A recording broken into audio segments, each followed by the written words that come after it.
আকা নামদার তাজদারে মদিনা হুজুর পুর নূর মুহাম্মদ মুস্তাফা আহমদ মুস্তাফা সাল্লাল্লাহু আলাইহি ওয়াসাল্লামের প্রতি আমাদের প্রত্যেকের ঈমান আনয়নের দরকার আছে না নাই? আল্লাহর কোরআনুল কারীম 28 পারা সূরা সফের মধ্যে আল্লাহ বলেন, তোমাদের কাছে একজন রাসূল আগমন করেছে যিনি সত্য ধর্ম এবং হেদায়েতের বাণী নিয়ে তোমাদের কাছে আগমন করেছে, কিন্তু মুশরিক যারা তারা এই হেদায়েতের বাণীকে মানতে চায় না। এ মুসলমান ইমানদার, ওই রাসূল আমাদের কাছে হেদায়েতের বাণী হেদায়েতের নূর নিয়ে আগমন করেছে, এটা আমরা যেমন মানি ইহুদিরাও কিন্তু তেমন মানত। কিন্তু এই রাসূল কিভাবে আগমন করেছে, ওই রাসূলের আগমনের কথাগুলো মানতে বড় কষ্ট হয় আমাদের সমাজের অনেক আলেম ওলামার, আমাদের সমাজের অনেক সাধারণ পাবলিকের। আমি বলবো তারা যেমন কথা আপনাকে বলুক না বলুক, আপনি একটা কথার প্রতি ঈমান রাখবেন। আমি ইন্তেকাল করার পর কবরের মধ্যে প্রশ্ন করা হবে, মান রব্বুকা ওয়া মান দীনুকা, আপনি বলবেন রব্বি আল্লাহ দীনি আল ইসলাম, কিন্তু আপনারে আমারে কবরের মধ্যে প্রশ্ন করবে ওয়া মান হাযার রাসূল, এই ব্যক্তিকে তুমি চিনো কিনা? এই ব্যক্তিকে আপনার আমার রাসূল আপনার আমার সামনে দাঁড়িয়ে থাকবে, কিন্তু আপনাকে মৌলভী সাহেব কত সুন্দর বুঝাইতেছে এই রাসূল মাটির রাসূল, এই রাসূলকে তুমি মানো কেন? যেই রাসূল মাটির নবী, এই নবী আমাদের নবী, যেই নবী নূরের নবী, সেই নবীকে তালাক দিলাম এমন কথা বলে আলেম ওলামা। এরা আলেম দাবি করে না। আল্লাহ কোরআনুল কারীমের মধ্যে বলতেছেন, কদ জাআকুম মিনাল্লাহি নূরু ওয়া কিতাবুম মুবিন। বেশি উপরের ক্লাসে কিতাব পড়া লাগবে না, তাফসীরে জালালাইন শরীফ এটা আমরা যারা আলিয়া মাদ্রাসায় পড়ালেখা করেছি আমাদেরকে পড়ায়, কওমি মাদ্রাসার মধ্যে তাফসীরে জালালাইন শরীফ পড়ায়। শুধু তাই নয়, যারা যারা অন্যান্য আকীদার লোক তারাও তাফসীরে জালালাইন তেলাওয়াত করে। বাবারে তাফসীরে জালালাইন শরীফের মধ্যে আয়াতের ব্যাখ্যা করতেছে। এই মাত্র তোমাদের নিকট আসিয়াছে আল্লাহর পক্ষ থেকে একটা কিতাব, এবং স্পষ্ট একটা কিতাব এবং আল্লাহর নূর, ইয়ানে নূরুম বামানা মুহাম্মাদুর রাসূলুল্লাহ সাল্লাল্লাহু আলাইহি ওয়াসাল্লাম নবী। আল্লাহ তাআলা ওই নবীকে নূরের নবী বলে বোঝাইলেন। মুসলমান ইমানদার আপনারা বলতে পারে আল্লাহ না সূরা ইয়াসিনের মধ্যে বলেছেন ওই নবী আমাদের মতো সাধারণ মানুষ, ওই নবী আমাদের মধ্য থেকে একজন মানুষ হিসেবে প্রেরণ হয়েছে।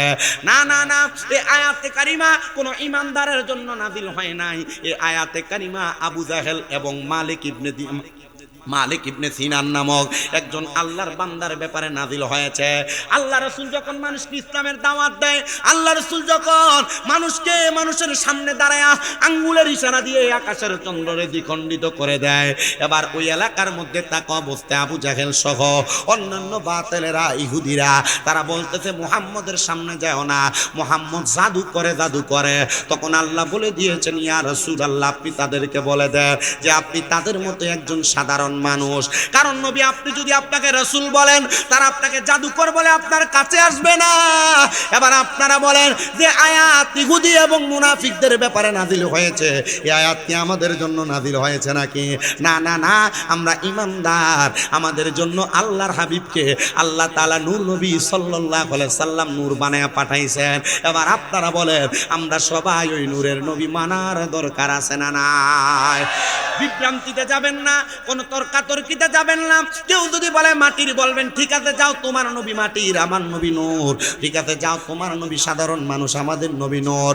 কিন্তু হাদিসে মুবারাকা পয়রা দেখলাম আমার নবীর শুধু নূরের সূরাত না, আল্লাহ তাআলা আমার নবীকে 3টা সূরত দিয়া বানাইছে। বলেন সুবহানাল্লাহ। ওরে নূর নবীজির 3টি সূরত শোনো হে নবীজির উম্মত, প্রমাণ করে হাদিস আর কোরআন, বলেন প্রমাণ করে হাদিস। আপনারা কি কষ্ট হইতেছে? আপনি তো প্রধান অতিথি স্যার, হ্যাঁ প্রধান অতিথি স্যার না? আচ্ছা, ওনারা তো বসে আছেন কষ্ট করে, আপনারাও বসছেন কষ্ট করে। আপনার কাছে কি ঠান্ডা লাগে না গরম লাগে? ঠান্ডাও না গরম না, মানে এক রোয়া লাগতেছে, ঠিক না? আমার কাছে মানে আমার ঘামাইয়া সব শেষ, আমার একটু জ্বর ভাব, তবুও না হাত পাকা না লাগতো না, আমি এটা করাই না। আমার খুব একটু জ্বর ভাব। গতকালকে আমার মাহফিল ছিল হবিগঞ্জের মাদক, তা আমি ওই যে পুকুরের পানি দিয়ে গোসল করছি, এই গোসল করাতে ওই পানিটা থেকে একটু ঠান্ডা লেগে গেছে। গতকালকে স্টেজে ওঠার সময় নাফা একটা খাইয়ে উঠছি, না খাইয়ে উঠছি যে ওই ওয়াশ করা অবস্থায় ঘুমাই গেছে। রাত্রে বাড়িতে এসে একটা খাইছি। আজকে ওই দুপুরের ভাত খাইনি, সকালে নাস্তাও খাইনি, এই খানা খাইছি 4:30, দুপুরের খানা 4:30 খাইছি, তখন একটা ওষুধ। এই ওষুধের এখন কার্যকারিতা এখন দেখাইতেছে, চিকনা করে ঘাম দিতেছে, খুব কষ্ট হইতেছে। কিন্তু আমি কষ্ট হইলে আপনাদের কাছে ওয়াজ করতেছি, আমার কাছে মজা লাগতেছে ওয়াজ করে। আপনার মাইকটা খুব ভালো। কি মাইক? এটার নাম কি? আলাক্সা না? খুব ভালো, সুন্দর। আল্লাহ আল্লাহ ওনার ব্যবসায় বরকত দিক, আমিন কোন। অনেক জায়গার ভিতরে সাউন্ড ছাড়তে চায় না, চিন্তা করে স্পিকার কাটতে দেবো গা, স্পিকার কাটতে দেবো গা। তুমি আবার দেখো আবার প্রশংসা শুনে আবার এটা লাইরো না, যেমনি আছে এমনি রাখি, ঠিক আছে? কারণ আমার আড্ডাটাই মাইক দোকানে, কুমিল্লার যে ম্যাজিকটন মাইক, আমি এবার দোকানে বসে থাকি মাঝে মাঝে, তো আমি দেখি তো মোটামুটি কিলার আসারে করে ভালো সাউন্ড। আমি এটা যে ওয়াজ করে মজাও পাইতেছি, আর আপনাদের এই যে ফিডব্যাকটা পাইতেছে আমার কাছে ভালো লাগতেছে। আমি দেখছি দুই একজন মোড়ামুড়ি দিয়েছিল উঠতে দেবো, কিন্তু ওয়াজটা ভালো লাগবে না, আবার সাপ দিয়ে বলছি। আপনাদের মোটামুটি বসবেন, আমার কাছে ভালো লাগে। আর মা বোনেরা কি শুনতেছে আমি বুঝি না, তবে আপনার ওয়াজ একটু সামনে আইতেছে, একটু বইয়েন। তবে আপনারা আমার ওয়াজে খুশি হইবেন কিনা জানি না, তবে বেজার হইবেন যেটা আপনারা বলেন। আল্লাহর হাবিবের শান গাইলে আমরা কষ্ট হয়? আল্লাহর হাবিবের শান আমরা গাইতে রাজি আসিনি? মুহাব্বতে গাইলে কি গুনাহ হইব? যদি গুনাহ হয় এটা আমার দিয়া লাগবে, আর সাওয়াব হইলে আপনারা নিয়ে। আর যদি আপনারা বেহেশতে জানি সাওয়াব দিয়া যাইতে আমার টোয়াইয়া লয়ে যাবে। রাজি আছেন ইনশাআল্লাহ? একটু মুহাব্বতে পড়েন। ওরে নূর নবীজির তিনটি সূরত, শোনো হে নবীজির উম্মত, প্রমাণ করে হাদিস কোরআন। ওরে এক যে শুরুতে হাকিকি, দুই নাম্বারে মালাইকি, তিন নাম্বারে মানব রূপ ধারণ, নবীর আশিকে গহনে গাইব আমরা কামলিওয়ালার শান, বলেন গাইব আমরা কামলিওয়ালার, নবীর আশে কানে গাইব আমরা শান, বলেন গাইব আমরা নূর নবীজির শান, সুন্নি মুসলমান গাইব আমরা। ওরে 12 রবিউল আউয়ালে আসলেন নবী সর আরে, তাই তো গাইব সেই নবীজির শান, সুন্নি মুসলমান গাইব আমরা কামলিওয়ালার শান, বলেন গাইব আমরা কামলিওয়ালার শান, নবী আসে কানে গাইব আমরা। আরে ওই নবীজির প্রেমিক হয়ে চলো আশিকে দলে দলে, বুকু ফালাইয়া গাইব নবীর শান, বলেন পড়ানে দিয়া গাইব নবীর শান, সুন্নি মুসলমান গাইব আমরা কামলিওয়ালার শান, বলেন গাইব আমরা মদিনাওয়ালার শান, সুন্নি মুসলমান গাইব আমরা। আমার মুসলমান ইমানদার, ওই আল্লাহ তাআলা নবীরে অনেকগুলা সূরত দিবেন, কিন্তু আমার নবীর আসলি সূরত হলো নূরানি সূরত। ওই নবীরে যদি আপনি নূরের নবী মানেন, কবরে যাওয়ার পর আপনি যখন নূরের নবীর নূরানি চেহারা দেখবেন, তখন আপনি নবীকে চিনা লাগবে না। আমার নবী বলবে আয় আয় আয়, আমি নবীর উম্মত, আমার কোল মুবারকে আয়। জোরে পড়ি সুবহানাল্লাহ। আমার নূরের নবী রাহমাতুল লিল আলামিন নবীরে আপনি মাটির নবী বলে বলে দুনিয়া থেকে কবরে যাবেন, আপনার সামনে নূরের নবী দাঁড়িয়ে থাকবে, কিন্তু আপনি মাটির নবী বিশ্বাস করে যাওয়ার কারণে তা আপনি তো মাটির নবীরে চিনেন, নূরের নবী চিনবেন কেমনে? এবার আপনারা বলেন, নবীকে কবরে চিনার জন্য আমাদের প্রত্যেকের নূর মানার দরকার আছে না নাই? কিন্তু আপনারা দেখবেন প্রমাণ দিব, কোরআনে আল্লাহ বলছে কুল ইন্নামা আনা বাশারুম মিসলুকুম ইউহা ইলাইয়া, নবী আপনি তাদেরকে বলে দেন আপনি তাদের মতো একজন মানুষ, শুধু পার্থক্য হলো আপনার নিকট ওহী আসে আর তাদের নিকট ওহী আসে না। ভাই সাহেব আল্লাহর রাস্তায় আমার এখান থেকে একটা ফুল দেন, দেন না, তাড়াতাড়ি দিয়ে চলুন। আমি আপনাদের সবার কাছে জানতে চাই, আল্লাহ যে কোরআনে বলছে কুল ইন্নামা আনা বাশারুম মিসলুকুম ইউহা ইলাইয়া, নবী আপনি তাদেরকে বলে দেন আপনি তাদের মতো একজন মানুষ, শুধু পার্থক্য আপনার নিকট ওহী আসে তাদের নিকট আসে না। আল্লাহ কোরআনে বলছে নবী মানুষের মতো, আর আমি বলছি এটা ফুলের মতো, তবে এটা ফুল না। এবার আপনারা কোন আমার কথাটা সত্য না মিথ্যা? এটা কি ফুল নাকি? এটা ফুলের মতো। ফুল যেটা গাছে ধরে, যেটার ঘ্রাণ আছে, এটা গাছেও ধরে না, এটার ঘ্রাণও নাই, এটা ফুলের মতো, ফুল না। নবী মানুষের মতো, মানুষ না। আল্লাহ তাআলা নবীকে নূরানি সুরত দিয়া দুনিয়াতে পাঠাইছে, মানবীয় কাবার করে পাঠাইছে। এজন্য আমরা নবীকে নূর মানি, এটা আমাদের আকীদা। আর কেউ যদি বলে মাটি, বলবেন এটা আপনার আকীদা, আপনি মানেন, আপনার সঙ্গে আমার কোনো দগ্ধ নাই, ঝগড়া নাই, ফাসাদ নাই, এটা তার মতো থাকবে। আল্লাহ আমাদের সবাইকে মানার তৌফিক দেখ, পড়েন আমিন। আর মুহাব্বতে পড়েন আমিন। তাইলে রাসূলের প্রতি আকীদা, রাসূলের প্রতি ঈমান আমাদের থাকার দরকার আছে না নাই? মুহাব্বতের আওয়াজে বলেন আছে না নাই? এবার আপনারা বলেন ওই রাসূলের প্রতি কোরআন যিনি নাজিল করছে তিনার নাম কি? জোরে কন্যা তিনার নাম কি? ওই রাসূলের প্রতি কোরআন নাযিল করছেন আমার আল্লাহ। ওই রাসূল যে কোরআন নিয়ে আসছে, আল্লাহই তো বলছে ওই রাসূল যে কিতাব নিয়ে আসছে, ওই রাসূলের কিতাব হলো হুয়াল্লাযী আরসালা রাসূলাহু বিল হুদা ওয়া দীনিল হক, সত্য ধর্ম এবং হেদায়েতের বাণী। হেদায়েতের বাণী হলো এই কোরআনের বাণী। এবার আপনারা বলেন এই কোরআনের বাণীগুলা সত্য না মিথ্যা? জোরে কন্যা সত্য না মিথ্যা? আল্লাহ কয় হেদায়েতের বাণী নিয়ে কোরআন আনছে। আল্লাহ কোরআনে কয় ইন্নাল্লাহা আলা কুল্লি শাইইন কদির। মারহাবা কোন? নিশ্চয় সকল ক্ষমতার মালিক আল্লাহ, নিশ্চয় সকল ক্ষমতার সর্বশক্তিমান আল্লাহ। আর মৌলবী কত সুন্দর ফতুয়া দেয়, আল্লাহর সর্বশক্তিমান বলা শিরিক। হইলো কথা হইলো?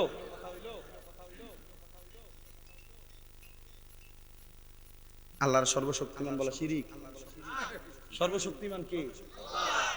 যে হুজুর কইছে, আমার এলাকায় হুজুরের দলের 2-3 জন আছে, এ আমারে কইতেছে, আমি কারোর বিরোধিতা করি না, আমি শুধু কথাটা বানতেছি। আমারে কইতেছে ভাতিজা তোমরার লগে তো আমরা, কিন্তু আমরার লগে আমরা মানি।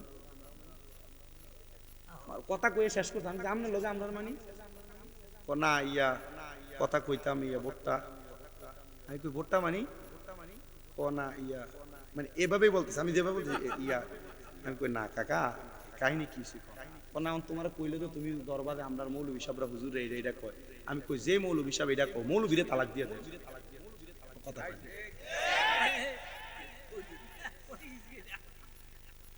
আপনি কথা বুঝেন নাই? আচ্ছা বাপের কোন ফুট যদি বাপরে অস্বীকার করে যে তুই আমার বাপ না, এটা কি ফুট থাকে? তার হয়ে যায় না? আমাদেরকে আকীদার ব্যাপারে বড় শক্ত থাকতে হবে। কোন মানুষ কি বলল এই ব্যাপারে আল্লাহ তাআলা যাচাই বাছাই করার জন্য আমাদেরকে বিবেক দিয়েছেন। কথা বলেন ঠিক কি না? বিবেক দিয়ে যাচাই বাছাই করে আপনি সব মানবেন, সব বলবেন আমি শামীম রেজাদের সব সত্য কথা আর ভালো কথা বলবো, হতে পারে না। আমি আমার নিজের আকীদা চাপিয়ে দেওয়ার জন্য আপনার মিথ্যা বলতে পারি। আল্লাহ আপনার বিবেক দিয়েছে, আপনি বিবেক দিয়ে যাচাই করে তার উপর আমল করবেন। আল্লাহ আমাদেরকে বিবেক দিয়ে যাচাই করার তৌফিক দান করেন, পড়েন আমিন। এবার আসেন আল্লাহর কোরআনের প্রতি ঈমান তো রাখলেন, কিতাবের প্রতি রাখলেন, রাসূলের প্রতি রাখলেন। এবার 5 নাম্বার যেটা, এটা আমাদের জন্য বড় মারাত্মক বিষয়। ইয়া রাসূলুল্লাহ এবার কোনটার ব্যাপারে বললেন? বলে এবার হলো ওয়াল ইয়াউমিল আখিরি, আখিরাতের প্রতি ঈমান আনা। আখিরাতের প্রতি ঈমান কোনটা? আপনি মরবেন, আমি মরব, আপনার এলাকার যত মানুষ তারা মরবে, মৃত্যুর স্বাদ সবাই গ্রহণ করবে। এবার বলেন মৃত্যুর স্বাদ গ্রহণ করার পর কবরের জিন্দেগির কথা সত্য না মিথ্যা? হাসরের কথা সত্য না মিথ্যা? মিজান ফুলসিরাতের কথাগুলো সত্য না মিথ্যা?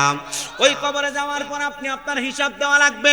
আল্লাহ তাআলা কোরআনুল কারীমের মধ্যে ঘোষণা করে মিনহা খালাকনাকুম ওয়া ফিহা নুঈদুকুম ওয়া মিনহা নুখরিজুকুম তারাতান উখরা। আল্লাহ তাআলা বলতেছেন আমি আল্লাহ তাআলা তাদেরকে উহা থেকে তৈরি করেছি, আবার উহার মধ্যে আমি আল্লাহ তাআলা তাদেরকে ঢুকাইবো, আবার আমি আল্লাহ উহা থেকে তাদেরকে বাহির করব। কিন্তু আমরা এতদিন শুনতাম আল্লাহ আমরারে মাটি দিয়ে বানাইছে, মাটিতে ঢুকাইবো, মাটি থেকে বাহির করব। কিন্তু মিনহা খালাকনাকুম ওয়া ফিহা নুঈদুকুম ওয়া মিনহা নুখরিজুকুম তারাতান উখরা, এই আয়াতের কোন জায়গার ভিতরে মাটির কথাই নাই। মারহাবা কয় না? আশ্চর্যজনক কথা। কিন্তু মাটির কথা আছে এখানে। মিনহা দ্বারা হা দ্বারা একটা জমির বুঝাইছে। ওই হুজুরে বুঝবো, আপনি জমির আলেম বা মাদ্রাসা ছাত্র বুঝতেন জমির থেকে। জমি দিয়ে আল্লাহ তাআলা ইসমে ইশারা দিয়ে বুঝাইছে। আয়াতের আগের অংশে মাটির কথা আছে। মারহাবা কোন? আল্লাহ তাআলা আমাদেরকে মাটি দিয়ে বানায়া মাটিতে ঢুকে আবার কেন মাটি থেকে উত্তোলন করবে আল্লাহ আপনার কাছে জানতে চায়। আল্লাহ কয় বান্দা তুমি দুনিয়াতে কি কাজ করেছো তার হিসাব নিকাশের জন্য আল্লাহ তাআলা আখিরাত তোমাদের জন্য তৈরি করে রাখছেন। ওই আখিরাতের জিন্দেগির প্রতি ঈমান আনতে হবে। কিন্তু না, আখিরাতের প্রতি কেউ যদি ঈমান আনয়ন করে সে কোনোদিন এক ওয়াক্ত নামাজও ছাড়বে না। আখিরাতের প্রতি কেউ যদি ঈমান আনে কেউ কোনোদিন রোজা ছাড়বে না। আখিরাতের প্রতি কেউ যদি ঈমান আনয়ন করে কেউ কোনোদিন হারাম খাইতে পারে না। আখিরাতের প্রতি কেউ যদি ঈমান আনে কেউ কোনোদিন পরের হক মাইরা মাইরা খাইতে পারে না। এবার বলেন আমাদের প্রত্যেকের আখিরাতের প্রতি ঈমান আছে না নাই? যদি জিজ্ঞাসা এশারের নামাজ কয়জন পড়ছেন হাক্কা কথা কয় না কেন? আখিরাতের প্রতি ঈমান যারা আনে তারা কোনোদিন নামাজ ছাড়েনি। আখিরাতের প্রতি ঈমান যারা আনে তারা কোনোদিন রোজা ছাড়েনি। আখিরাতের প্রতি ঈমান যারা আনে ওই মহিলা কোনোদিন বেপরদা চলতে পারেনি। কিন্তু এই বেডি বেপরদা চলে তো চলে, জামাইরে ঘুমের মধ্যে রাইখা বেডি পুরা দেবিদ্যার বাজার ঘুরা চলে আইয়ে। বেডি বেপরদা চলে তো চলে, জামাই কোনো আদেশ করলে জামাইয়ের আদেশ মানতে চায় না। বেডি আখিরাতে বিশ্বাস করে আল্লাহ নবীর বড় পাগল, কিন্তু বেডি জামাই কোনো আদেশ করলে ফাটতাম না বলে ফালাইয়া দেয়। আপনারা বলেন পর্দার আড়ালে এমন অনেক মহিলা আছে না নাই? বড় কষ্ট হয় কথা বলতে। আমি আমার মা বোনদের কাছে বলছি, বিশেষ করে আসার সাথে সাথে আমার একটা লোক বিচার দিয়া দিছে, হুজুর মহিলাদেরকে হেদায়েতের জন্য একটু কিছু বইলেন। তার মানে বোঝা যায় এই লোকটার স্ত্রীর প্রতি সে বড় নারাজ। এ আমার দেবিদ্বারের ভুরির পারের মা, এ সোনার বাংলাদেশের মহিলারা, আমি তোমাদের কাছে করজোড়ে আবদার করি গো মা, স্বামীর মনে কষ্ট দিলে আল্লাহরও খুশি করতে পারবা না। স্বামীর মনে আঘাত দিলে আল্লাহরও খুশি করতে পারবা না। আল্লাহর নবী কয়, কোন মহিলা যদি তার স্বামীকে খুশি কইরা রাত্রি ঘুমাইতে পারে ওই মহিলা জান্নাতি, সুবহানাল্লাহ। কিন্তু কোন মহিলা যদি তার স্বামীরে কষ্ট দিয়া ঘুমায়, আল্লাহ তাআলার অসংখ্য ফেরেশতারা সারা রাত ওই মহিলার লানত দেয়। এজন্য মহিলারা জামাইর লগে দিনের বেলা যত রকমের ঝগড়া হোক না কেন, রাত্রে বেলা খাটের অন্যদিকে ফিস দিয়া ফিরা ঘুমায় থাকা এটা বন্ধ রাখতে হবে। মাঝখানে কোলবালিশ দেওয়া বন্ধ রাখতে হবে। বাচ্চারা মাঝখানে শোয়া স্বামীর সাথে রাগ দেখানো বন্ধ রাখতে হবে। কিন্তু আমাদের সমাজের যারা বিয়ে করছে আর বউর লগে লাগিয়ে রয়েছে দ্বন্দ্বটা, এরা কি বাজ্য ওয়াজটা কামে লাগছে না। কথা কন না কেন? ঠিক না বেঠে? এ মহিলারা আপনারা যারা স্বামীর সাথে কাইলে ধরছে, আরে বেড়াই ইতো তো কাইলে ধরা ভিডিওতে লাগবে না, যাইেন না, বইয়েন না, আমরা যদি যাইকেন তো আবার খাবে খেতে। এজন্য মহিলারা স্বামীর সাথে ঝগড়া যদি দিনের বেলা 12 মাসও হয়, কিন্তু রাত্রবেলা কি ঝগড়া থাকবে না বন্ধ হবে? কথা কয় না, থাকবে না, বন্ধ হবে। আল্লাহর নবী বলেন, একটা মহিলা এবং একটা স্বামী তারা যখন রাত্রবেলা ঘুমায় তারা যেন একটা বালিশের মধ্যে ঘুমায়। জি ইয়া রাসূলুল্লাহ, এক বালিশে কেমনে ঘুমায়? একজন আরেকজনের গায়ে লগে লাগলেই তো কেমন জানি কারেন্টের মতো শর্ট করে। না না না না না, মহিলাদের কাছে করজোড়ে আবদার ঘুমা। আল্লাহর নবী কয়, কোন মহিলা এবং তার স্বামী যখন রাত্রবেলা ঘুমায় তারা যেন স্বামী স্ত্রী একটা বালিশের মধ্যে ঘুমায়। তারা যত ক্লোজ হয়ে ঘুমাবে, একজন আরেকজনের সাথে লেগে লেগে ঘুমাবে, আর সারা দুনিয়াতে যত খালি জায়গা থাকবে আমার আল্লাহ তাআলা তাদের এই খালি জায়গাগুলো রহমত দিয়ে ভরপুর করে দিবে। দেখছেন কোরআনুল কারীম সূরা বাকারা 187 নম্বর আয়াত, আল্লাহ তাআলা বলেন, স্বামী এবং স্ত্রী, জামাইয়ের জন্য স্ত্রী হলো তার লেবাস পোশাক, আর স্ত্রীর জন্য তার স্বামী হলো লেবাস পোশাক। মারহাবা। এজন্য আমি আমার মা বোনদের কাছে বলবো, স্বামীর সাথে ঝগড়া ঠিক আছে, কিন্তু এই ঝগড়া যেন গভীর রজনীতে না থাকে। মা বোনদের কাছে বলবো, যদি জান্নাতে যেতে চান আপনি আপনার স্বামীর আদেশ মানেন, স্বামীর কথা শোনেন। আল্লাহর নবী বলেন, কোন মহিলা তার স্বামীর অনুমতি ছাড়া বাবার বাড়িতে যাইতে পারে। কিন্তু এই বিডি বাবার বাড়ি কিতা না কাছে যে ফুচকা খেতে যাইবে, ছটফড়িয়া ফুচকা খাওয়ানোর লাগে। আর আপনার এদিকে আছে হ্যাঁ হ্যাঁ হ্যাঁ কিটা নাম কই, আবার নাম পজাইছ না। মহিলারা প্রতি সপ্তাহে এমন ফুচকা ছটফড়ি খাইতে বাজারে আর মার্কেটে রেস্টুরেন্টে না যাইতে পারলে তার ঘুমই আসে না। কথা কন না?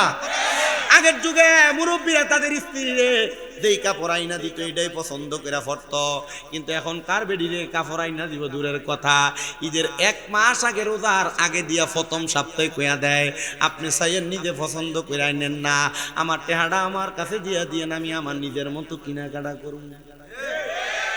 এক বেটা চুরি করবার লেগে গেছে রাত্রে। কি করতে গেছে? চুরি করতে গেছে। চুরি যে করতে গেছে, দোকানের ভিতর যে কাপড় আনছে, চুরি বউরে কাপড় দিতে পারে না, টেহা পয়সা নাই, কামাই দিয়ে কাপড় যে আইনা দিছে, কাপড়টা আইনা দেওয়ার পরে বউ সুন্দর কাপড় দেখিয়া এটা কিতা আনছো তুমি? বেড়া এটার যাই আবার গেছে, যে দোকানটা চুরি করে আনছে পাল্টাইবার লাগে। একবারের পরে আরেকবার জন আনছে, বেডি কয় এটা কিতা আনছো, তোমার পছন্দটা কি? দ্বিতীয়বার আবার ফাটাইছে, তৃতীয়বার আবার ফাটাইছে।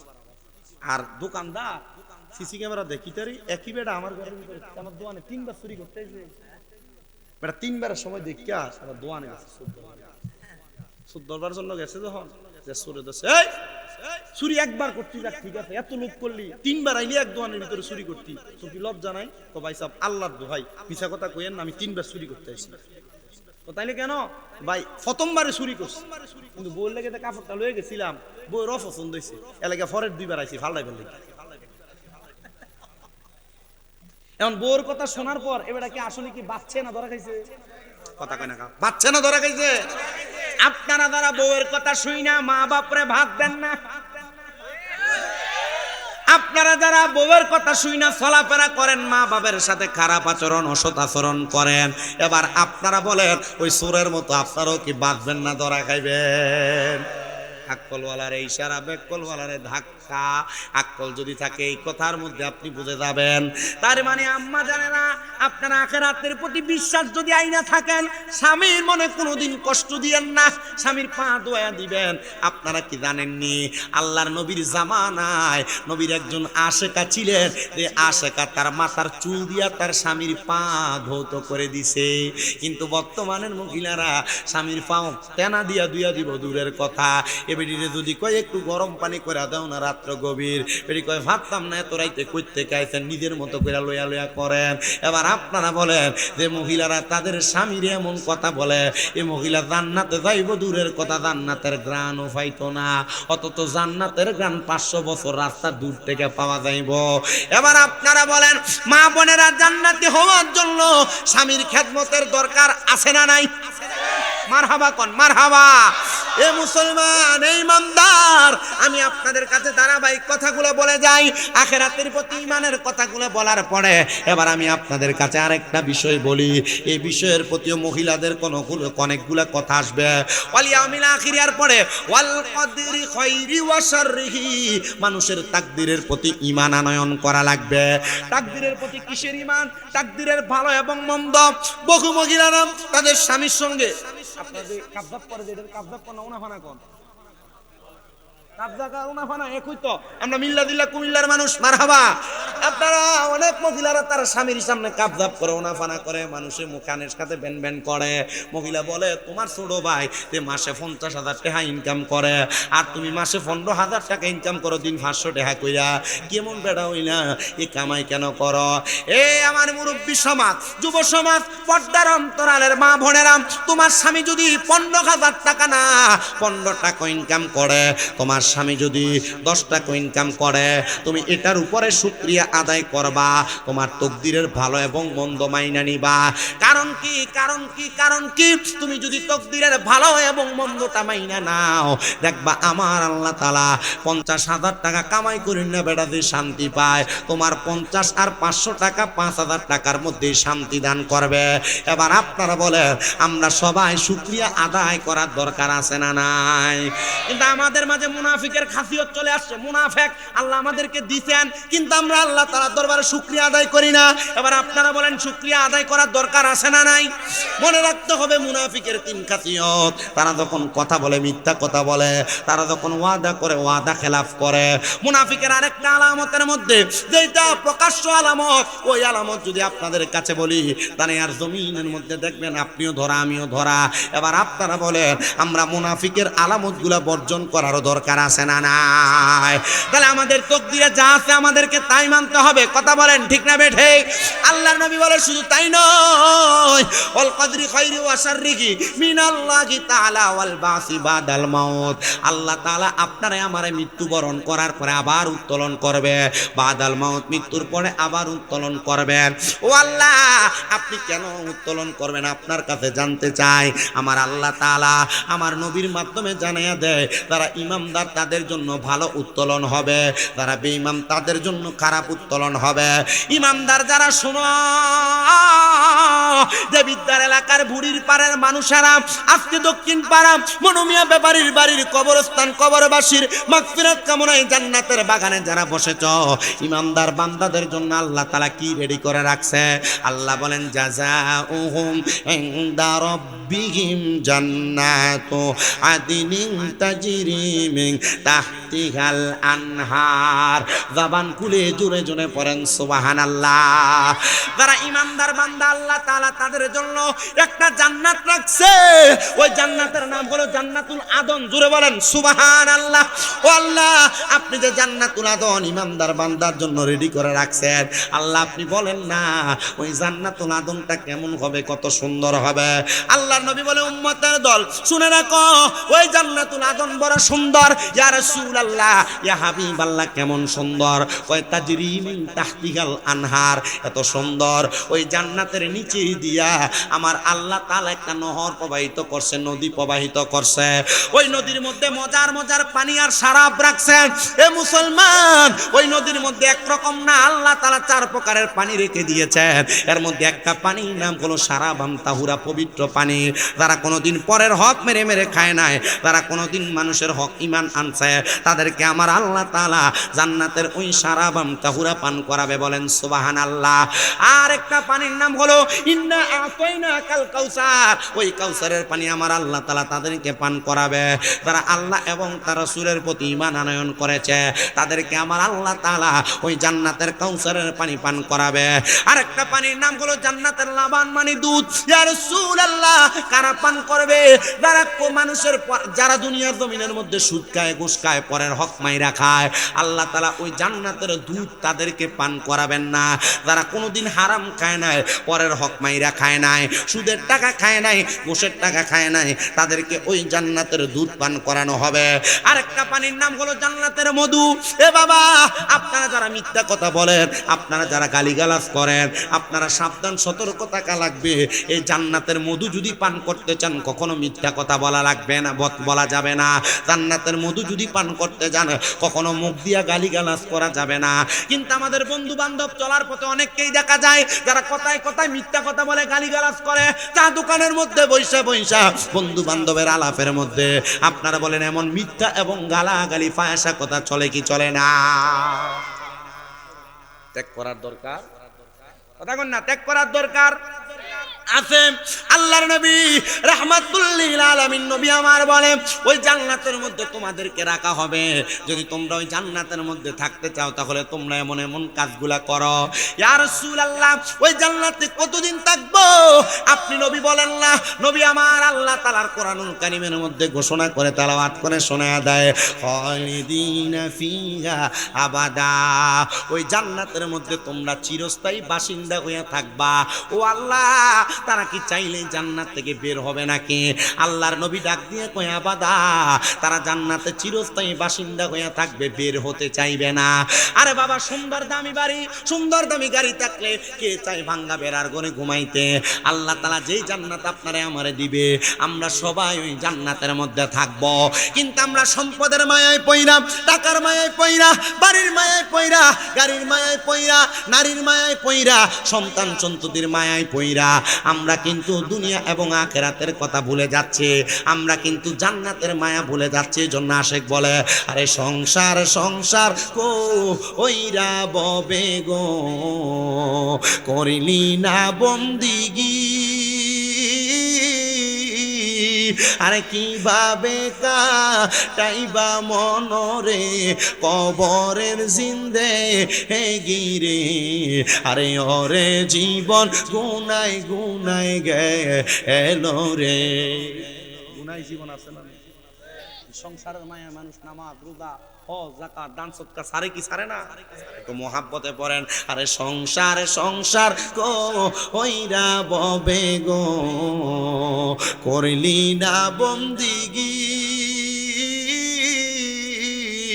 আরে কিভাবে কাটাইবা মনরে কবরের জিন্দে হে গিরে আইরে ওরে জীবন গুনায় গুনায় গে হেলো রে আইরে বাড়ির পাশে পুকুর পারে গো বাঁধবি সুখের গো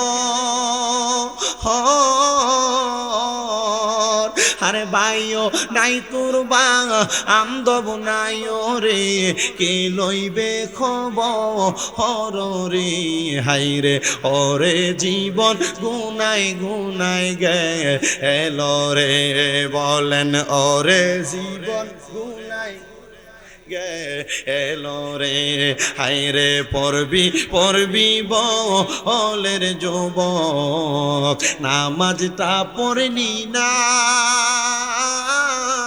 কবরে যাওয়া আরো পড়ে রে উপায় তো পাবি না রে হাই রে ওরে জীবন গুনায় গুনায় গে এলো রে হাই রে ওরে জীবন গুনায় গুনায় গে এলো রে বলেন সংসার সংসার কো হইরা ববে গো করলি না বন্দিগি কিভাবে কাটা আইবি মনরে কবরের জিন্দে হে গিরে হাই রে ওরে জীবন গুনায় গুনায় গে এলো রে হাই রে ওরে জীবন গুনায় এ দুনিয়ার মুসলমান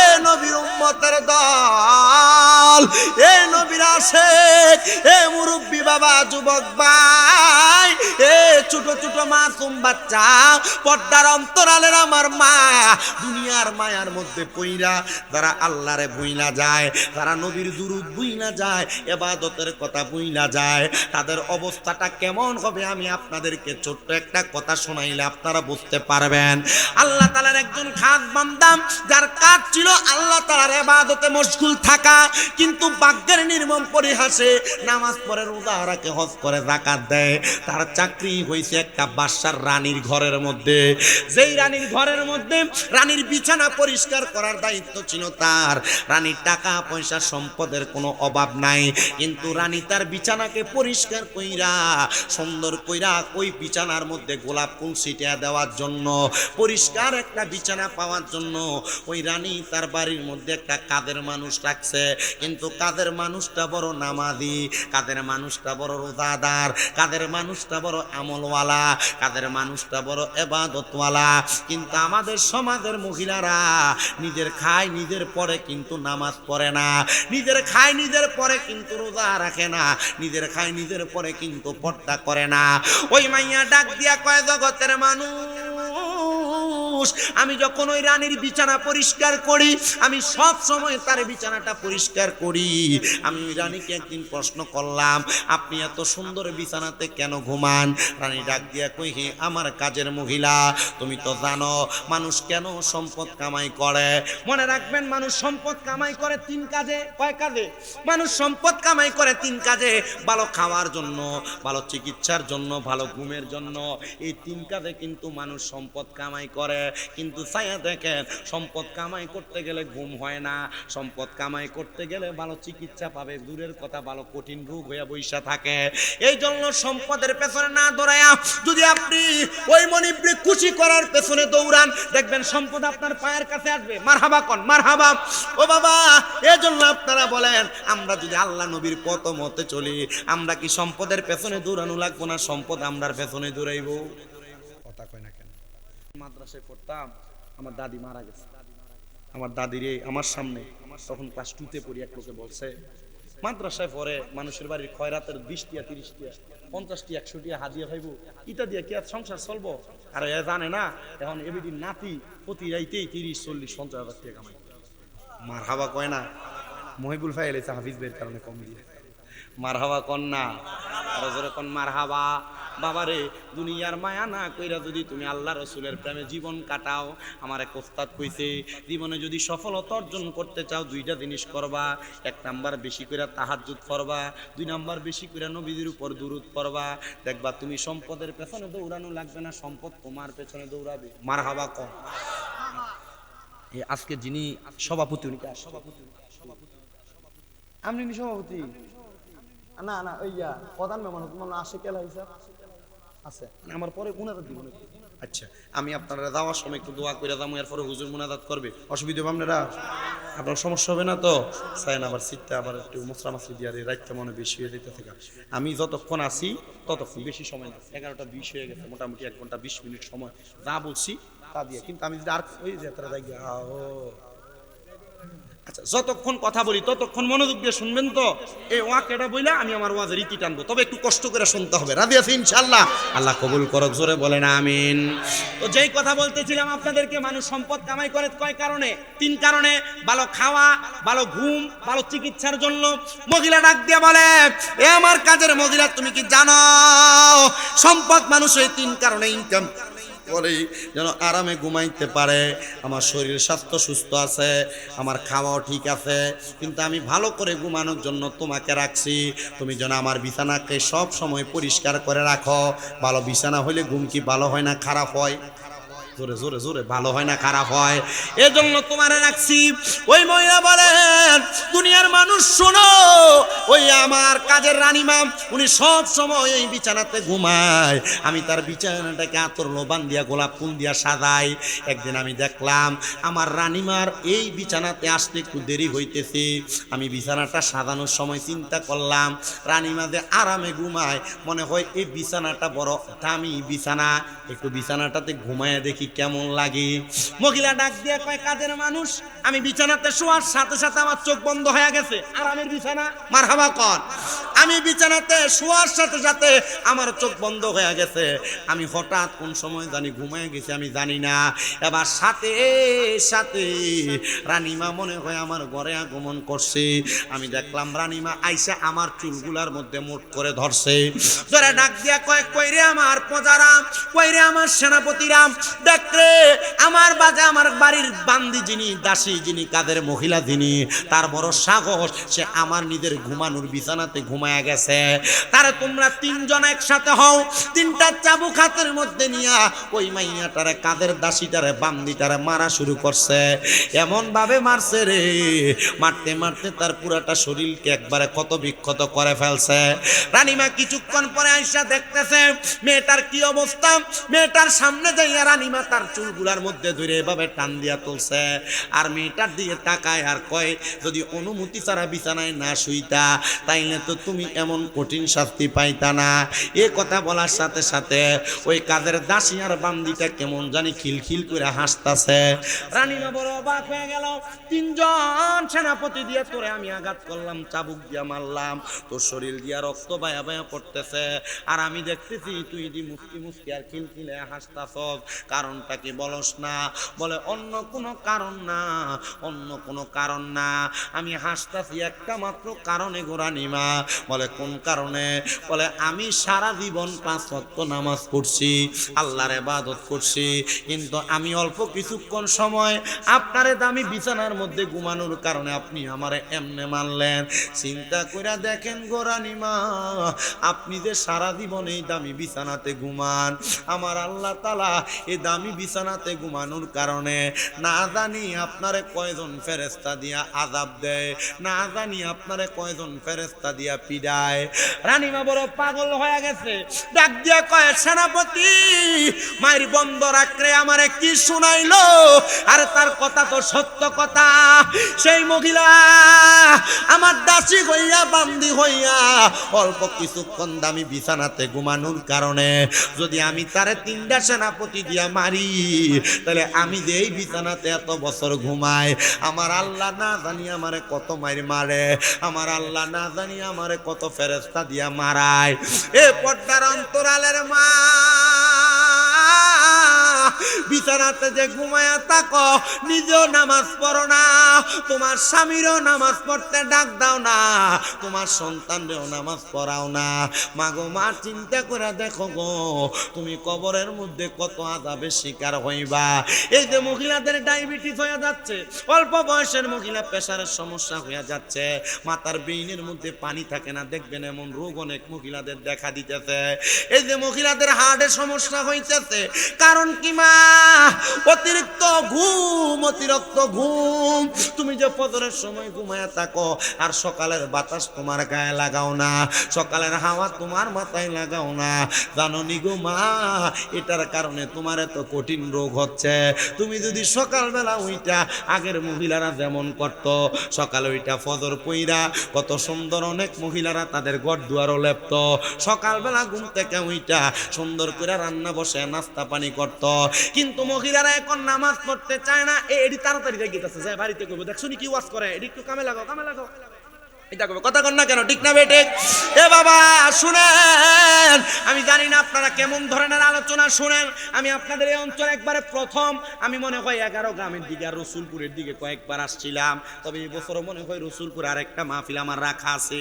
শোনেন একটু মনোযোগ দিয়া, মা বোনেরা, আপনার ঘর থেকে যে রোগ বালা মুসিবত ছাড়ে না, আপনার ঘর থেকে যে রোগ শোক ছাড়ে না, আপনার জামাই যে কামাই করে বরকত হয় না, আপনার ঘরের মধ্যে যে বিপদ আর বিপদ, এটার কারণটা কি জানেননি? এটার কারণ আপনি একমাত্র। আপনি যদি ফজরের সময় উইটা আল্লাহর কাছে কান্নাকাটি করতেন, দেখতেন আপনার বিপদ থাকতো না, আপনার অভাব থাকতো না, আপনার রোগ বালা মুসিবত থাকতো না। এবার আপনারা বলেন, আমরা সবাই আমাদের ঘরে শান্তি ফিরে আনার জন্য আল্লাহরে ভয় কইরা ফজরের সময় বিছানা ত্যাগ করার দরকার আছে না নাই? মুহাব্বতে বলেন, দরকার আছে না নাই? আমার মনে হয় অল্প কিছুদিন সময় আমার রাত্রে ঘুমটা একবারে কমই হয়। রাত্রে যদিও ঘুমাই, ঠিক ফজরের কিছুক্ষণ আগে 3টা 4টায় এমন টাইমে ঘুম ভেঙে যায়। আর মাহফিল থেকে যখন আসি 4টা 4:30 নাগাদ আমার ঘুমটা আর লাগে না। আমি চিন্তা করি, আল্লাহ এখন ঘুমাইলে ফিডা কিন্তু কম হবে না, বেশি হবে। ও আল্লাহ, আপনি আমাদেরকে এমন একটা জিন্দিগি নসিব করেন যে জিন্দিগি আমাদের কবর হাসর মিজান ফুসেরাত ভালো হয়ে যাবে। আমি চাই না কোনো মহিলারা জাহান্নামে যাক। এবার আপনারা বলেন, ওই কাদের মহিলা অল্প কিছুক্ষণ বিছানাতে ঘুমানোর কারণে তাকে যে শাস্তি দেওয়া হয়েছে, আমরা যদি এমন আরামের বিছানার মধ্যে বেশি বেশি ঘুমায় ঘুমায় কাটিয়ে দেই, আমাদের শাস্তি কি কম না বেশি? এত আস্তে কইলেন, আরো জোরে বলেন, কম না বেশি? আরেকটা ওয়াজ, অল্প কিছুক্ষণ শুনবেন, চলে যাবেন, অসুবিধা হবে? মহিবুলের মা নাই, মা আছে, দাদা তো দিন। এক ছেলে কে যেন একটা আমার কইছে আছে, হুজুর আমার আম্মা, আপনার অনেক ভক্ত আছে, অসুস্থ হয়ে মারা গেছে, আমার আম্মার মোবাইলে আপনার অনেক ওয়াজ ছিল। এমন অনেক ভক্তবৃন্দ আছে আমার, আপনাদের দোয়ার বরকতে সারা বাংলাদেশ। আমার একটা ভক্ত কয়েকদিন আগে মারা গেছে, ঢাকা উত্তরাতে তাদের 5-6টা বাড়ি। সুফিয়া বেগম শুধু আমার ওয়াজ শুনতো, তার ছেলে সে মাঝে মাঝে ফোন দিয়ে হাদিয়া পাঠাতো, দোয়া করে। মাটা যখন মারা গেছে অনেক কান্নাকাটি করছে। আমার আরেকজন ভক্ত অ্যাক্সিডেন্ট করছে, রবিউল, তার বাড়ি টাঙ্গাইল। দোয়া করবেন আপনারা, আপনারা দোয়া করেন। আমার আম্মা যেন 6 মাসের উপরে অসুস্থ, বিছানায় পড়া, একটু একটু করে স্ট্যান্ড ধরে ধরে হাঁটে। আমার অনেক ভক্তবিন্দুরা মাঝে মাঝে আমার কাছে দোয়া চায়। আজকেও মনে হয় কোন মহিলা মনে হয় তার সন্তান না জানি নাতি দিয়া কল দেয়া কিছু, হুজুর আপনি তো বুড়ির পার আইবেন, আমরা আপনার ভক্ত, আমরা চাইছি আপনার মাদ্রাসা তালাশ করে, আমরা মাদ্রাসা পাইনি, আপনার দোয়া। আমার মাদ্রাসা চলে কুমিল্লাতে 6টা, নূরপুর, সমনিতে তাফসিরুল কোরআন মাদ্রাসা পুরুষ মহিলা শাখা আছে, আর অনেকগুলো মাদ্রাসা। তা আমি বলছি যে ঠিক আছে, ফোন দিচ্ছেন, নাতিরে দিয়ে কথা বলাইছেন, দোয়া করা হবে আপনাদের জন্য। আমি সবার জন্য দোয়া করব, আল্লাহ আপনাদের দোয়াগুলো কবুল করে। আমার মাদ্রাসার ছাত্রগুলো আপনাদের জন্য দোয়া করে, বিশ্বাস করেন। আমার মাদ্রাসার ছোট ছোট বাচ্চা যেগুলা ধরেন যে নুরানিতে পড়ে, ছোট বাচ্চা, এগুলোও 3:30টায় উঠে থাকে। আপনার কি সুবহানাল্লাহ বললেন না? আমার মাদ্রাসার ছোট ছোট বাচ্চা যারা, এরা মাগরিবের নামাজের আগে আসরের পরে প্রত্যেক দিন খতমে খাজে গান করে আল্লাহর কাছে কান্দে। আপনি যাইয়া দেখলে বুঝবেন, ছোট বাচ্চা এটা কান্দতেছে, এটা দিন দুনিয়ার বোঝে কি, আপনি নিজেই কইবেন। আমার মাদ্রাসার ছোট ছোট বাচ্চারা কান্দে। আর পৃথিবীর সব মানুষের জন্য দোয়া। আপনাদের কাছে আমার আবদার, আপনারা ওয়াজ শুনতেছেন, এই কান দিয়ে শুনে ওই কান দিয়ে বাইর করে নেন। পৃথিবীতে যে পরিমাণ ওয়াজ বাংলাদেশে হয় আর কুমিল্লাতে হয়, যদি ওয়াজ দিয়ে মানুষ হেদায়েত হইতো, কুমিল্লা শহরে আর মানুষ থাকতো না, কুমিল্লা এলাকায় আর মানুষ থাকতো না, সব আল্লাহর ওলি হয়ে যেত। ওয়াজ দিয়ে মানুষ হেদায়েত হয়। কিন্তু ওয়াজ মাহফিলটা ধরে রাখার কারণ একটা, যদি ওয়াজ মাহফিলটি না হইতো মানুষ গান বাজনা বাউল গান লইয়া থাকতো। বিভিন্ন জায়গায় তো গান বাজনাই নাচানাচি এই ব্যস্ত, কথা কন না। দেখেন বিয়ে বাড়িতে মুসলমানিতে গায়ে হলুদের ভিতরে নাক ফোরানি কান ফোরানির নাম দিয়া গান বাজনা করে, ডেকসেট বাজায়, বাজায় না? হারাম। কি বিয়ে বাড়িতে গান বাজনা করা কি? গায়ে হলুদে গান বাজনা করা কি? মুসলমানি সুন্নতে খাতনা গান বাজনা করা কি? হারাম। না আপনারা যে এগুলা করতেছেন, হারাম কাজ দিয়ে যে বিয়ে শুরু করতেছেন, এই বিয়ে হওয়ার পর কোন সন্তান অনের পরে মা বাপরে বাদ দিব আপনার মনে হয়? মা বাপের লোকে ভালো আচরণ করবো আপনার মনে হয়? যদি লজ্জা থাকে কোন মুসলমানের, যদি শরম থাকে কোন মুসলমানের, আর মুসলমান যদি দাবি করে, কখনো তাদের বিয়ের ভিতরে গান বাজনা বাজতে পারে না। যদি সে মুসলমান দাবি করে, কখনো তার বাড়িতে সুন্নতে খাতনা মুসলমানিতে গান বাজনা বাজতে পারে না। লজ্জা নাই, শরম নাই, হায়া শেষ। মনে রাখবেন, এই গান যারা আপনারা শুনেন, আল্লাহর নবী তিরমিজি শরীফের হাদিসের মধ্যে বলছেন, গরম সীসা মানে কাঁচ, এটাকে লোহা পাত্রের মধ্যে আগুনে গলায়া এই গান যারা শুনে তাদের কানের মধ্যে এই গরম কাঁচকে ঢালাই করে, সীসাকে ঢালাই করে, কানে ঢালাই করে দেয়।